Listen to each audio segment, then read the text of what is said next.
ಭಾಗದಲ್ಲಿ ಅರ್ಜುನ್ ಒಂದು ಮಾತನಾಡುವ ಬೆಕ್ಕಿನ ಜೊತೆ ಮಾಯಾ ವಿದ್ಯಾಲಯಕ್ಕೆ ಹೋಗಿದ್ದನು. ಆದರೆ ಆ ಶಾಲೆಯ ಮೇಲೆ ನೇರಳರಸ ದಾಳಿ ಮಾಡಿದ್ದ. ಮುಂದೇನಾಯಿತು ಎಂಬುದನ್ನು ಈ ಭಾಗದಲ್ಲಿ ನೋಡೋಣ. ಬಾಗಿಲಿನೊಳಗೆ ಹೊಳೆಯುವ ಕೊಠಡಿ, ಮಧ್ಯದಲ್ಲಿ ಒಂದು ದೊಡ್ಡ ಪುಸ್ತಕ, ಅಷ್ಟರಲ್ಲಿಯೇ ಹದ್ದು ಇದು ಜ್ಞಾನದ ಹೃದಯ ಎಂದು ಹೇಳಿತು. ಆಗ ಅರ್ಜುನ್, ವಾ, ಇಷ್ಟೊಂದು ಚೆನ್ನಾಗಿದ್ದೀಯಾ, ನಾನು ನಿಜವಾಗಿಯೂ ಅಂದುಕೊಂಡಿರಲಿಲ್ಲ. ಅಷ್ಟರಲ್ಲಿಯೇ ಮಿಸ್ಟೋ ನೇರಳರಸ ಯಾರು ಎಂಬುದನ್ನು ಹೇಳಲು ಪ್ರಾರಂಭಿಸಿದನು.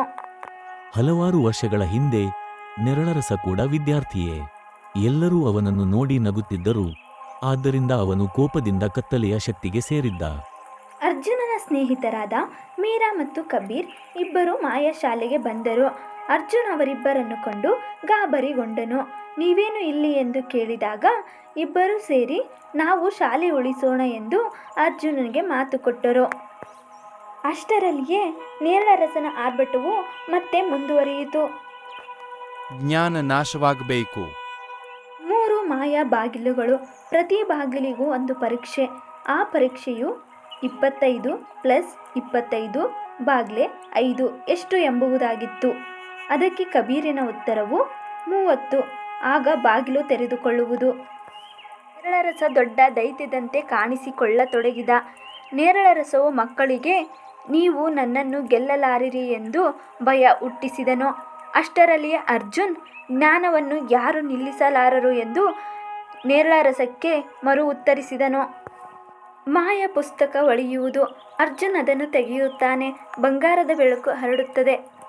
ಕಪ್ಪು ಹೊಗೆ ನಿಧಾನವಾಗಿ ಮಾಯವಾಗುತ್ತದೆ. ನೇರಳರಸ ಸಾಮಾನ್ಯ ಹುಡುಗನಾಗಿ ಬದಲಾಗುತ್ತಾನೆ. ಆಗ ನೇರಳರಸದ ರೂಪದಲ್ಲಿದ್ದ ಹುಡುಗ ನನ್ನನ್ನು ಯಾರು ಸ್ನೇಹಿತ ಎಂದು ನೋಡಲಿಲ್ಲ ಎಂದು ಹೇಳುತ್ತಾನೆ. ಅದಕ್ಕೆ ಅರ್ಜುನ್, ಇನ್ನು ನೀನು ಒಬ್ಬನೇ ಅಲ್ಲ, ನಾವೆಲ್ಲ ಇದ್ದೀವಿ.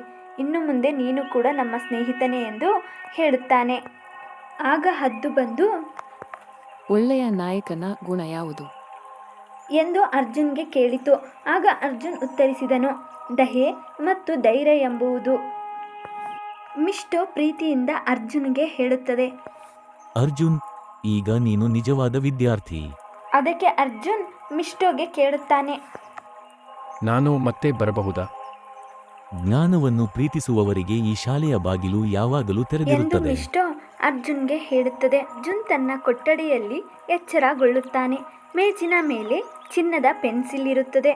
ಆಗ ಅರ್ಜುನ್, ಇದು ಕನಸಾ ಎಂದು ತನ್ನನ್ನು ಪ್ರಶ್ನಿಸಿಕೊಳ್ಳುತ್ತಾನೆ. ಆಗ ಹೊರಗಿನಿಂದ ಮ್ಯಾವ್ ಎಂದು ಶಬ್ದ ಬರುತ್ತದೆ. ಕಥೆಯ ನೀತಿ: ಜ್ಞಾನ, ಸ್ನೇಹ ಮತ್ತು ದಯೆ ಇವೇ ನಿಜವಾದ ಮಾಯಾ ಶಕ್ತಿಗಳು. ನಮ್ಮ ಈ ಕಥೆ ನಿಮಗೆ ಇಷ್ಟವಾದರೆ ಲೈಕ್ ಮಾಡಿ, ಕಮೆಂಟ್ ಮಾಡಿ, ಶೇರ್ ಮಾಡಿ, ಸಬ್ಸ್ಕ್ರೈಬ್ ಮಾಡಿಕೊಳ್ಳಿ. ಧನ್ಯವಾದಗಳು.